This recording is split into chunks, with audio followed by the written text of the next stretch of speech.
I need you to stay with me through every detail of what I am about to describe, because the details are the only things standing between this story and disbelief. And I understand disbelief. I lived inside it myself for the first several weeks after that night.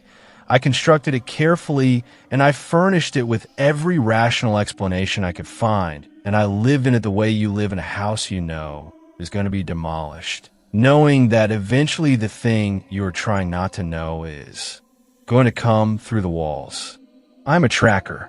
I have been tracking animals in the field since I was old enough to follow my father through the woods at dawn, which means I've been doing this for over 25 years. And in 25 years of reading ground, of interpreting the specific language that animals write in mud and snow and soft earth, I have built a framework for understanding what tracks mean and what they tell you and what is possible and what is not possible inside the physics of how a living body moves through the world. Tracks do not stop in the middle of a field.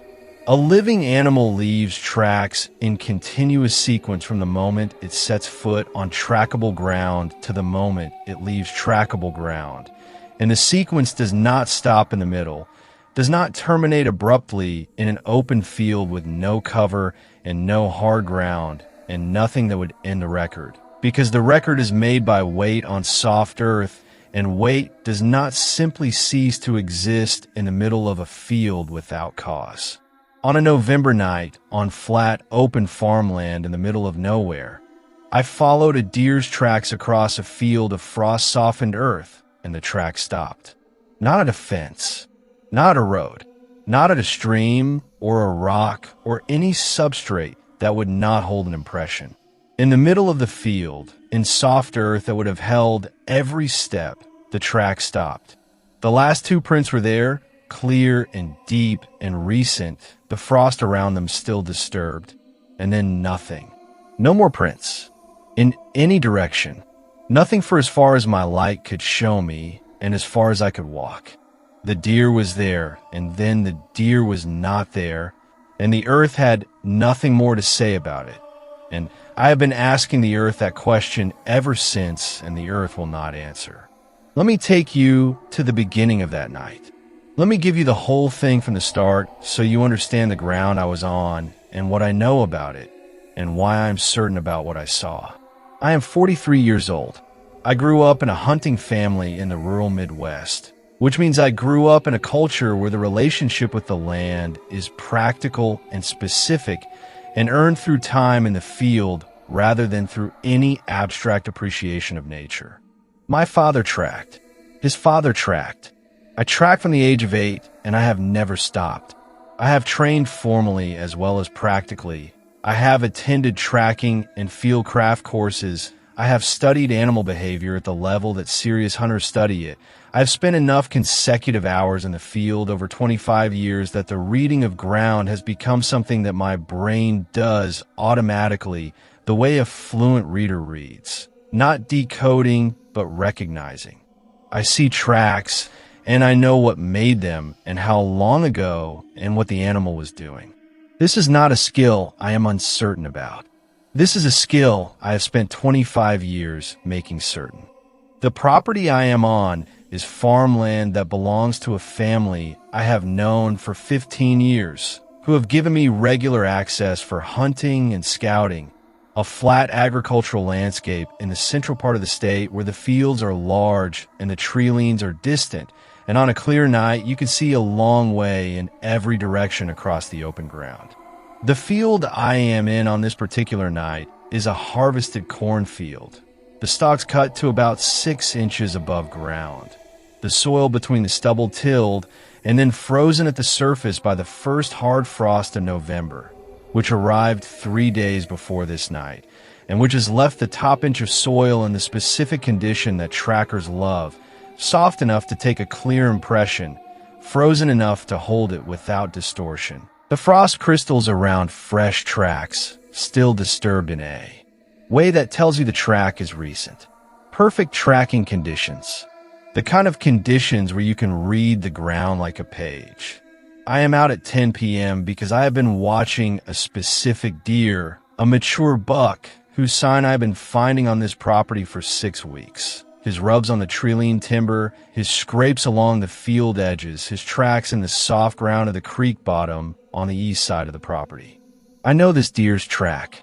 I know the size of it, the specific asymmetry of his left front hoof, which has a small chip on the outer wall that produces a distinctive mark in soft ground, the stride length and width that tell me his body mass, the pressure distribution that tells me he is moving at different gaits in different parts of the property.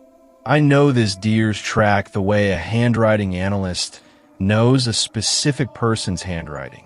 When I find his tracks in the frost at the south edge of the cornfield at 10:15 p.m., I know them immediately. Fresh. The frost around the edges of each print still showing the disruption of very recent passage. The crystals not yet settled, which in 35-degree air means these prints are less than 30 minutes old. He has come out of the trilene to the south and moved north across the field. I follow. My headlamp is a good one, a high-lumen unit on a low setting that provides excellent ground illumination without destroying my night vision for the distances beyond the lamp's immediate range. The tracks are easy in this light and this substrate, clear, consistent, the stride length telling me he is walking, not alarmed, a calm, purposeful movement across the open field toward whatever drew him out here. The chipped hoof mark is present in every left front print, confirming this is my deer.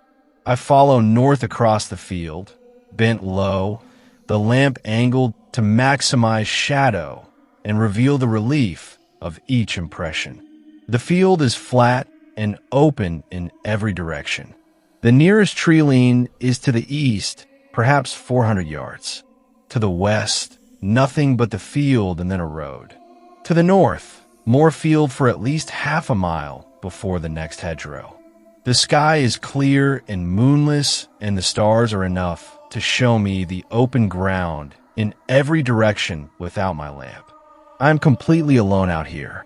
I have been alone on this property at night many times. This does not bother me. I am comfortable in field darkness in the way that 25 years produces comfort. I follow the tracks for approximately 200 yards, which takes me to roughly the center of the field. The tracks are consistent through this distance. The same stride, the same pressure, the same calm walking gait, the chipped hoof confirming my deer at every left front print. And then I stop. I stop because the tracks stop. Not because I have lost them, not because the substrate has changed, not because I have moved on to ground that would not hold an impression. I stop because I'm looking at the last 2 prints and there are no more prints. I go through the tracker's protocol.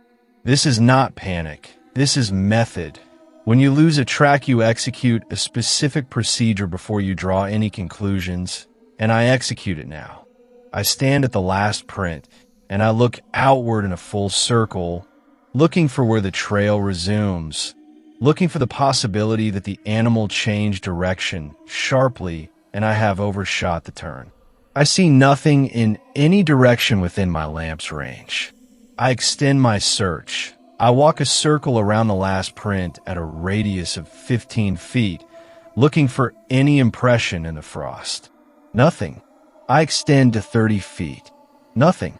I extend to 50 feet, a full circle, bent low with the lamp at ground level, looking at every inch of the frost surface in the radius, and the frost surface is undisturbed in every direction from the last print.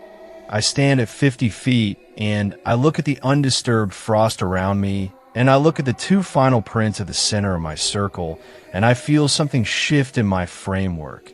Feel something that has been solid become briefly uncertain. I go back to the last prints. I kneel beside them. I look at them with the full attention of someone trying to extract every piece of information from a piece of evidence. The last 2 prints are the right rear and the left front, which is the normal diagonal pairing of a walking ungulate. And they're the same depth and the same clarity as every print in the trail, which means there is no change in weight distribution, no lightning of pressure that would suggest the animal was gathering itself to leap. A deer jumping from a standing position changes its weight distribution dramatically in the final stride before the jump. It loads its hindquarters and the rear prints deepen while the front lighten. There is no such change here. The last two prints are the same as the prints before them. The same weight, the same gait, the same calm walking deer moving north across a frost field, and then simply not there anymore. I look above the last prints. I look at the air above the last prints, and I look at the surrounding ground for the landing pattern that a predator strike from above would produce. A large raptor taking a deer would be exceptional, beyond the size range of any raptor in this part of the country, but I look for it anyway. No wing strikes. No disturbance pattern of the kind that a strike from above its speed would produce in the surrounding frost. Nothing. I look for drag marks, for the disturbance pattern of a predator dragging prey, which would show as a wide, irregular furrow in the frost surface. Nothing. I look for blood, for hair, for any biological material that violence would leave. The frost is clean and white and undisturbed in every direction from the last prints. I stay in that field for 2 hours. I systematically expand my search radius from the last prints, walking concentric circles at increasing distances, looking at every inch of ground with the lamp. At 200 feet, I find nothing. At 300 feet, I find nothing. I walk to the east tree and I look for where he might have gone aground in that direction, and I find nothing approaching the tree from the field. I walk to the north hedgerow, half a mile of field between me and it, and I look at the ground along the hedgerow, and I find nothing coming out of the field in that direction. The deer entered the field at the south tree and walked north for 200 yards and then stopped being in the field, and there is no record of how. I come back to the last prints in the end. I always come back to the last prints. I crouch beside them in the November dark with my lamp, and I look at them, and I look at the flat, open ground in every direction, and I think about 25 years of tracking and about what I know and what I do not know and about the specific impossibility of what I'm looking at. A deer walked here. 2 prints, clear and fresh and recent, the frost around them still unsettled. And then the deer was not here. Not anywhere in 200 feet of open trackable ground. Not at any tree or hedgerow I can reach on foot from this point. Not fallen, not taken, not turned, simply not here. I stay until midnight, and then I go home, and I lie in the dark, and I think about the tracks, and I think about the field, and I think about the open sky above the last prints, all that open sky. And I think about 25 years of framework and the thing that is sitting outside the framework that I do not have a category for, and that the framework cannot accommodate, and that I am going to have to decide what to do with. I go back in the morning. The frost is gone by morning, but the soil is still soft enough to hold impressions, and I find the trail again at the south tree and I follow it to the last prints, and I look at the ground around them in daylight, in the full open light of a November morning, and there is nothing that night and the lamp mist. The ground is what the ground was. The last prints are what they were. The field is what it is, open and flat and long and empty and providing no explanation. I have tracked that property every season since. I have found that deer's track again. The chipped hoof is unmistakable. On the south end of the property, in the creek bottom, in the soft ground near the water. He is alive. He is on the property. He has never, in the season since, crossed that cornfield again. He approaches it, his tracks coming to the field edge at the south tree and then he turns and goes back into the timber. And I have watched this on trail cameras now, have footage of him standing at the field edge at night and turning back. And he stands there for a long time before he turns, stands with his head up and his ears forward, and something in his posture that in 25 years of watching deer I have not seen before. a stillness that is different from the stillness of alertness and different from the stillness of listening, a stillness that looks like something I am reluctant to name because I do not know how to name it in an animal. He stands at the field edge and looks into the field, and something in his posture says that he knows what happened to him in the center of it, and that he will not go back. I watch the footage sometimes, this mature buck at the field edge in a night camera green, standing and looking into the field and not going. And I think about what he is looking at. And I think about the last prints in the frost. And I think about what is in the open sky above a flat field in November that leaves no mark on the ground and no mark on the air and takes what it takes without a sound and moves on, leaving only 2 prints in a circle of undisturbed frost and a tracker on his knees in the dark, asking questions that the ground will not answer. Story number 2. Before I tell you what the letter said, before I show you the envelope and the handwriting and the address written on it in ink that was dry and clear and deliberate and impossible, I need to tell you about the house. I need to tell you about the house first, because the house is the thing that makes the letter not just frightening, but something that goes further than frightening.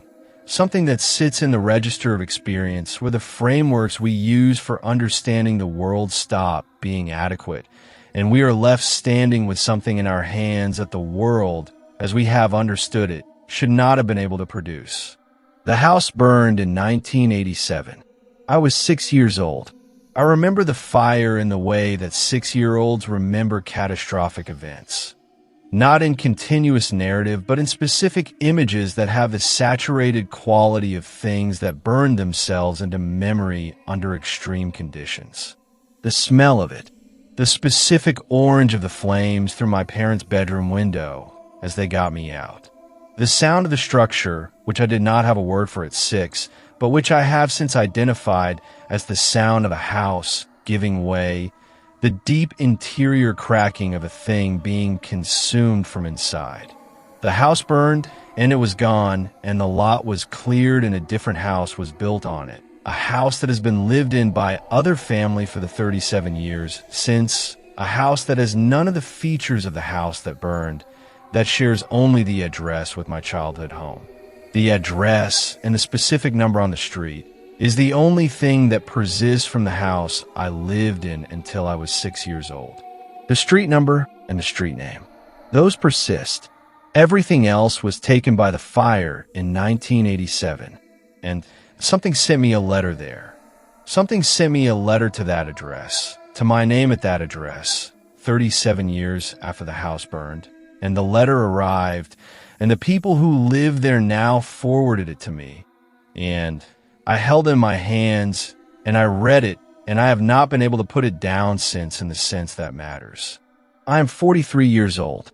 I live in a city that is 400 miles from the street where I grew up.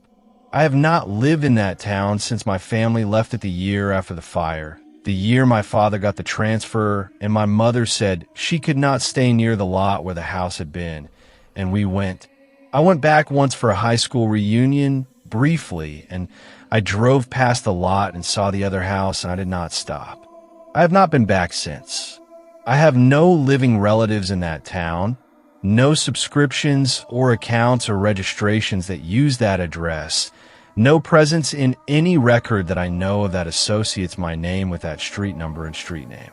My name, which I will not give you for reasons that will become clearer as we go on, has not changed. I have not married, have not been adopted, have used the same name my entire life. But the name and the address have not appeared together in any document I have created in 37 years. There is no mechanism I can construct by which something would have my name and that address together in the present day and use them to address a letter. The letter arrives in the sense that I receive it on a Thursday afternoon in March. It arrives because the people who currently live at that address, a family who bought the house 8 years ago from the previous owners, found it in their mailbox, looked at the name on it, did not recognize the name, saw the town name, but no other location information in the return area of the envelope, and did the thing that decent people sometimes do with misdelivered or unrecognizable mail. They opened a community social media page for the neighborhood and posted a photograph of the envelope asking if anyone knew who this person was. Someone who grew up in that neighborhood and who remembers my family from before the fire recognized the name and contacted my mother through a chain of connections that I'm not going to fully trace here. And my mother called me and told me, and I called the family at the address, and they mailed the letter to me at my current address. It arrives on a Thursday in March in a plain white envelope inside a padded mailer from the forwarding family. And I open the padded mailer, and I take out the plain white envelope, and I look at it. The envelope is standard. White, business-sized, the kind you buy in any office supply store in boxes of 100. It is addressed in handwriting. The handwriting is in blue ballpoint, regular in size, neither particularly careful nor careless. The handwriting of someone writing an address they know rather than copying it from somewhere. The specific quality of handwriting that comes from familiarity with what you are writing. My full name on the first line. The street number and street name on the second line. The town and state on the third line. No zip code. No return address. The envelope has been through the postal system. It has a postmark, which I examine with the specific attention of someone for whom every detail is now evidence. The postmark is from the town. The postmark date is a Tuesday 3 weeks before this Thursday. The envelope was posted from the town where the house was, from the town I have not been to since the reunion, from the town where I have no one, on a Tuesday in February, and it was addressed to me at a house that burned in 1987. I open it. I'm sitting at my kitchen table in my apartment 400 miles away, and I open the envelope carefully, not tearing it, because something tells me to be careful with this, to preserve it, to treat it as the document it is. Inside is a single sheet of paper, folded in thirds, the same plain white paper as the envelope. I unfold it. There is one paragraph, written in the same blue ballpoint, the same hand. I'm going to tell you what it says, and I need you to be ready for what it says, because what it says is not a threat and not nonsense, and not the kind of content that would categorize this as harassment or fraud or any of the ordinary wrong things that people do with mail. What it says is something else, something that has no ordinary category, something that sits in the space between communication and testimony, between a message and an evidence, between someone telling you something they need you to know and something telling you something that it has no right to know. The letter says this. It says, I've been trying to reach you for a long time. The house is the only address I have for you, and I know the house is gone because I was there when it happened. I need you to know that what you lost in the fire is not as lost as you believe. The blue bear is in the east wall of the foundation. I kept it safe. I have been keeping things safe for you for a very long time. You should come and look. You will know where to look. It is not signed. There is nothing after the last sentence. The paper is otherwise blank. I put the letter down on the kitchen table, and I look at it, and the specific thing that happens to me when I read the third sentence is the thing that breaks the letter open from something frightening into something that is in an entirely different register. The blue bear. I know what the blue bear is. I have not thought about the blue bear in years. Not because it was unimportant, but because things that are lost in fires become things you try not to think about. Things that exist in the specific category of irretrievable. Things that the mind learns to close a door on because opening the door produces grief, and the grief has no productive outlet. The blue bear was a stuffed animal. A small stuffed bear, blue, the kind of thing that a child is given in infancy, and that becomes the specific anchor object of early childhood that goes everywhere and that the child cannot sleep without. I had the blue bear from infancy. I had it until I was 6 years old, until the night the house burned, and when the house burned, the blue bear burned with it. I had not thought about the blue bear in many years. I have not mentioned the Blue Bear to anyone in many years. I have not written about it or posted about it or spoken its name aloud in longer than I can accurately calculate. The Blue Bear exists in my memory and nowhere else in the world, in the memory of the 6-year-old who lost it in a fire in 1987, and the letter knows its name. The letter says the Blue Bear is in the east wall of the foundation. The letter says it has been keeping things safe. I call my mother. I read her the letter over the phone. She is silent for a long time. Then she says, "How does it know about the bear?" I say, "I don't know." She says, "Nobody knew about the bear. I mean, people knew you had a bear, but no one called it the Blue Bear except you. You named it yourself." I say, "I know." She says, "Who sent this?" I say, "I don't know." She says, "Are you going to go?" I think about that. I think about what going means: going to the town, going to the address, going to the house that was built on the lot where the house burned, knocking on the door of the family who lives there and asking if I can look at the foundation of the east wall for a 37-year-old stuffed animal that burned in a fire. I think about how that sounds. I think about the letter and the handwriting and the postmark and the address and the words "the Blue Bear," and I think about what those words mean in the mouth of something that was there when the fire happened, something that was there and that has been at that address for 37 years, keeping things, waiting, and I say to my mother, "I don't know yet." I go 6 weeks later. I drive the 400 miles on a Saturday, and I arrive in the town at noon, and I drive to the street, and I sit in my car in front of the house for a long time. It is a different house. It is a completely different structure from the house I remember, different siding, different roof line, different windows, nothing that my 6-year-old memory of the original connects with. But the lot is the same, and the foundation, according to the permit records I looked up before making this trip, is original. The rebuild used the existing foundation, which is common practice, which saved the new construction the cost of a new pour. The foundation of the house that burned is under the house that stands. The east wall of the foundation of the house I grew up in is under the east side of the house that stands there now. I knock. The family answers. I explain as briefly and coherently as I can. I grew up in the previous house. My family's house burned in '87.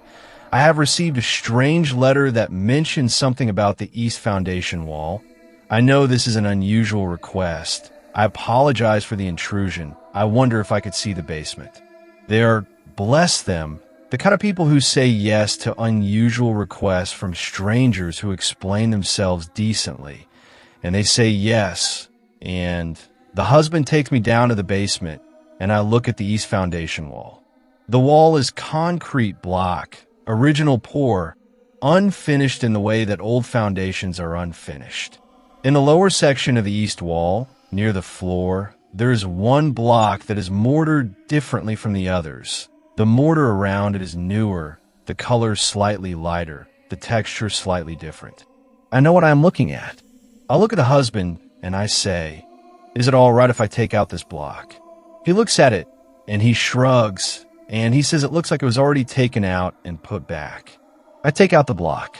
Behind the block is a cavity in the wall, a space where the concrete behind has been hollowed or was never poured, a space perhaps 10 inches square and 12 inches deep. And in the space, in a sealed plastic bag that was not available in 1987, in a bag that was sealed more recently than the fire, and placed here more recently than the fire, is a small blue stuffed bear. I sit on the basement floor of the house on the lot where I grew up for a long time. I hold the bear in the bag, and I look at it, and I think about the letter and the handwriting and the 37 years and the keeping safe.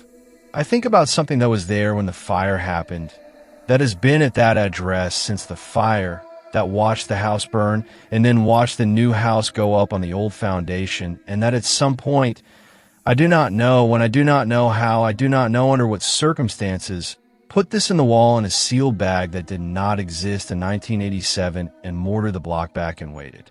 I think about the letter. I think about the return address that is the town, but nothing more specific, as if something that lives at an address does not think of itself as having an address to return to. I think about I have been trying to reach you for a long time. I think about how long a long time is, and I think about 37 years, and I think about whether 37 years is the whole of the long time or only the recent portion of it, only the part that began when the thing that was in the house was left behind in the fire and had to find a way to reach across 400 miles and 37 years to the person who left without it. I keep the bear. I have it on my bookshelf in its sealed bag. I do not open the bag. I'm not sure what opening the bag would do or mean, and I am not ready to make that decision. I look at it sometimes. I look at this thing that burned and did not burn, that was lost and was not lost, that was kept safe by something in the foundation of a house that no longer exists, kept for 37 years by something that had my childhood address and my name and the specific name I gave a bear when I was not yet old enough to understand what it meant to lose things. Something that was there when I lost things. Something that picked them up. Something that kept them. Something that knows where I am and what I lost and has been waiting with the patience of something that lives in foundations and survives fires to give it back. Story number 3.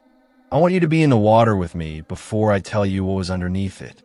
I want you to feel the specific quality of the ocean at night before I describe what the ocean at night contains. Because if you have not been in open water after dark, you may not have access to the specific texture of that experience. The way it recalibrates every assumption you carry about your relationship to the sea. In daylight, the ocean is comprehensible. In daylight, you can see into it. Not far, but enough. Enough to register movement below you. Enough to see the shifting of the light through the top layer. Enough to maintain the illusion that you are aware of your immediate environment. At night, the ocean is something else. At night, you are floating on the surface of a darkness that extends downward for depths that the human mind is not equipped to hold as a real number, and you cannot see into it at all. And everything that exists in the water beneath you exists outside your awareness, outside your senses, operating in the dark in ways that have nothing to do with whether you are there and nothing to do with whether you know about them. At night, in the ocean, you are in the most complete sensory ignorance of your surroundings that it is possible to experience on the surface of this planet. You're floating on the top of an unknown, and the unknown is directly beneath you, and the only thing between you and it is the board under your feet and the surface of the water, and neither of those things is a barrier to anything that lives below. I know this. I'm a night surfer. I have been surfing at night for 8 years, and I know this specific quality of the dark ocean with the intimacy of someone who has returned to it hundreds of times. I know it, and I have made a kind of peace with it that requires accepting the not knowing, requires agreeing that you will be in the water without knowing what is in the water with you, requires trusting that what is beneath you is not aware of you or not interested in you, and that this trust is usually justified. I agreed to this for 8 years. I sat on my board at night over the dark water, and I agreed to not knowing, and the dark water agreed to not showing me. That agreement ended on a Tuesday night in August when something beneath me became very specifically aware of me and made sure I knew it. Something large enough to lift me. Something that came from below in the dark and touched my board from underneath and applied enough force to raise me, board and body, partially out of the water, and then withdrew into the dark below without surfacing, without showing itself, without giving me anything except the knowledge that it was there and the knowledge of its size and the knowledge that it knew where I was and had made a decision about me. Here is the whole night. Here is the water and the dark and all of it from the beginning. I am 35 years old. I have been surfing since I was 19, night surfing since I was 27, when I started going out after my evening shift at work in the summers and discovered that the water at 10 or 11 at night in the right conditions is something that daytime surfing does not prepare you for. The break I use is a beach break I know very well, a consistent beach break that produces good rideable waves in summer with an offshore wind in the evenings that cleans the surface and makes the waves predictable and well-formed. At night, this break is almost always uncrowded, sometimes empty except for me, which is how I prefer it. I know this break at night the way I know it in daylight. I know the lineup, where to sit relative to the shore markers to position myself in the impact zone. I know how the current runs on a flooding tide and how it changes on the ebb. I know the bottom, which is sand, which is relatively forgiving, which has no significant reef or rock features in the zone I surf. I have surfed this break at night perhaps 200 times. I have had no experiences at this break that I would describe as alarming in 8 years of night sessions. The evening of the Tuesday I am describing is warm, mid-August, the water temperature at its summer peak, the air warm enough that I go out in a short-sleeve wetsuit. The wind is light and offshore. The swell is 3 to 4 feet, small, but clean and fun, the kind of evening swell that produces quick, satisfying waves that you catch and ride to the beach and paddle back out for. The conditions are perfect for a casual night session. I paddle out at 9:45 p.m.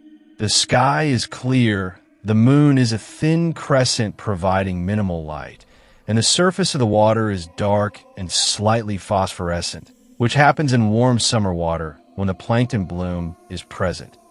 Each paddle stroke and each wave break producing a brief blue-green glow in the water that I have always found one of the most beautiful things that the ocean does. I paddle out through the break, duck diving 2 small waves, and I settle into the lineup and I sit on my board and I look at the shore and I look at the dark water around me. And I am, as I always am at night in the water, deeply content. For the first hour, nothing happens except surfing. I catch 6 or 7 waves, all of them clean and satisfying. The offshore wind holding the faces open, the phosphorescence flaring blue-green at the lip of each wave as it breaks. I am the only person in the water. The beach is empty behind me.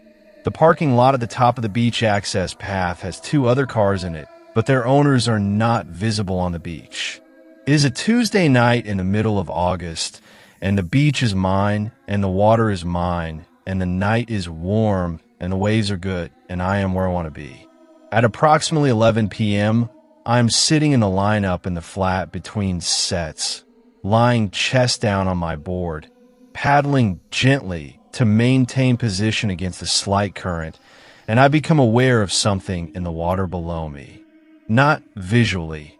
The water is dark, and I can see nothing below the surface beyond the faint phosphorescent glow of my own paddle strokes. What I become aware of is pressure, a change in the density of what is beneath me. Not turbulence, not the change in water feel that a current produces. Something more specific. The sense of mass in the water directly beneath my board, a displacement. The way the water feels different when something large is occupying the water below you, because large things displace, and the displacement is perceptible to the body in contact with the surface. I have surfed over fish before, over dolphins, over the occasional large sea turtle, and each of these produces a different sensory signature. What I'm feeling now is none of those things. It is larger than any of those things. I stop paddling. I sit up on my board. I look at the water around me, and the surface is undisturbed, flat in the between set calm, the phosphorescence quiescent and dim. I cannot see anything. I look at the water under my board, and it is dark and opaque and tells me nothing visual. But the pressure is still there, the sense of mass below, and now I can feel it more specifically.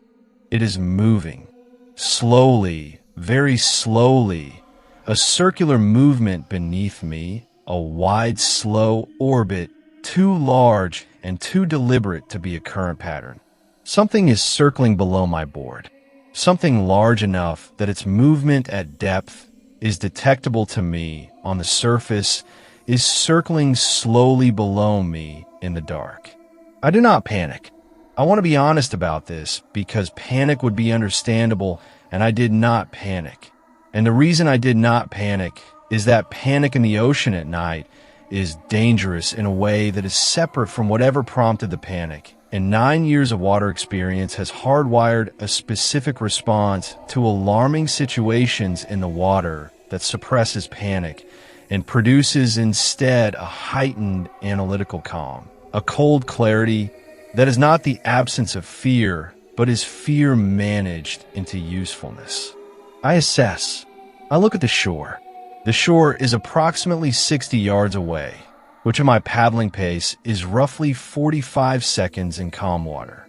I look at the horizon for signs of a set approaching, because being caught inside by a set while trying to paddle in is the thing that would complicate an exit. The horizon is dark and flat, no set visible. I make a decision. I'm going to paddle in.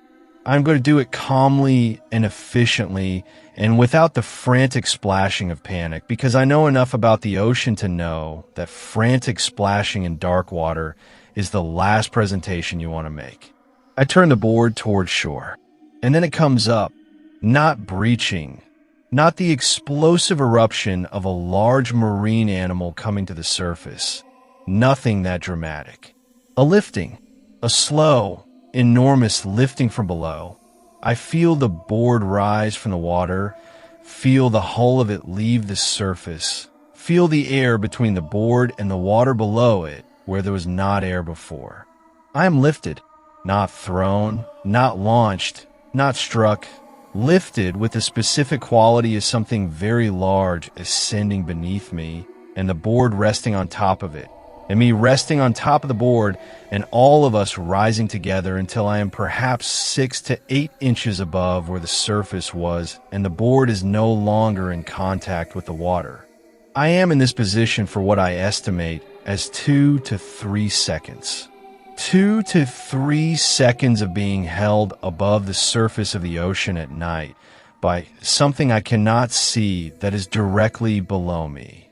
2 to 3 seconds of feeling the breadth of whatever is beneath me, the enormous lateral extent of it, the way it fills the water below me, not in a point, but in a surface, a vast, slow surface rising from depth, and then it descends. Slowly, the same quality of movement going down as coming up, deliberate, enormous, unhurried.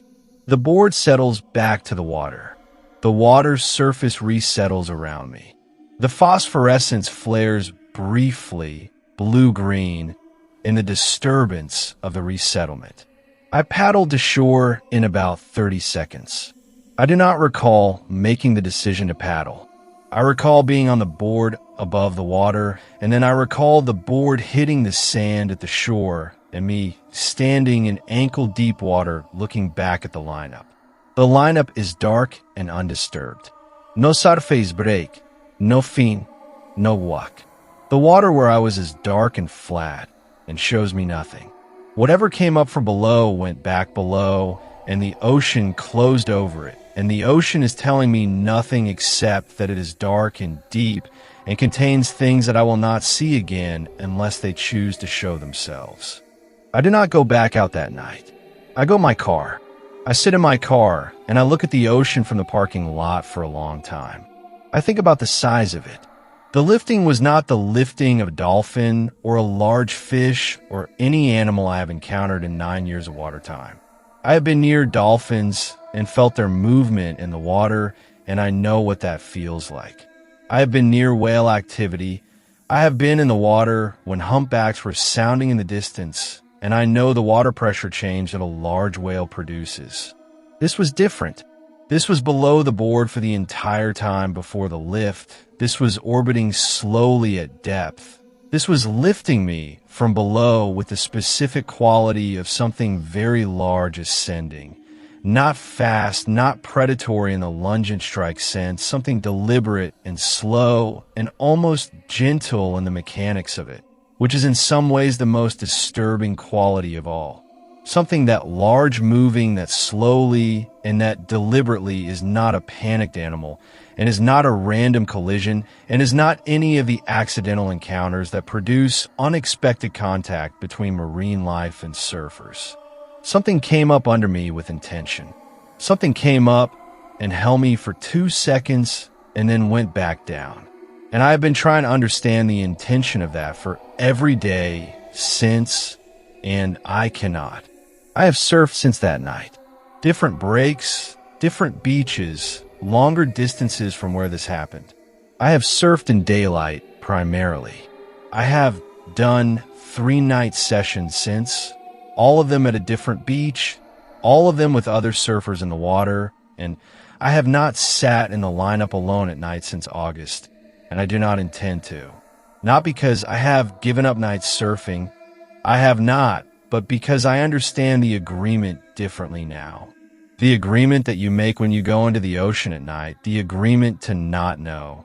The agreement that accepts that the dark water is full of things that you will not see and that extends trust to the unknown. I understand that agreement now as conditional in a way I did not understand before. Conditional on the unknown choosing to remain unknown. Conditional on what is beneath you agreeing to stay beneath you and to stay dark and to stay in the register of things you sense only as pressure and movement and change in water density. I made that agreement for 9 years, and the unknown honored it for 9 years. And then one night in August it stopped honoring it, came up from below in the dark and the phosphorescent water, and showed me just enough of itself to make sure I understood that the agreement was always on its terms and not mine, that the dark water below me contains things that choose to remain below, and that the choice is theirs and not mine, and that the distance between not being known and being known in the dark ocean at depth is not the distance of the 60 yards between the lineup and the shore. It is the distance between something choosing not to notice you and something choosing to. And on a Tuesday night in August, something large and slow and deliberate chose to notice me. And I was lifted, and I was set back down, and it went back into the dark, and it is still there, and the ocean is still dark, and the agreement, whatever remains of it, is still on its terms.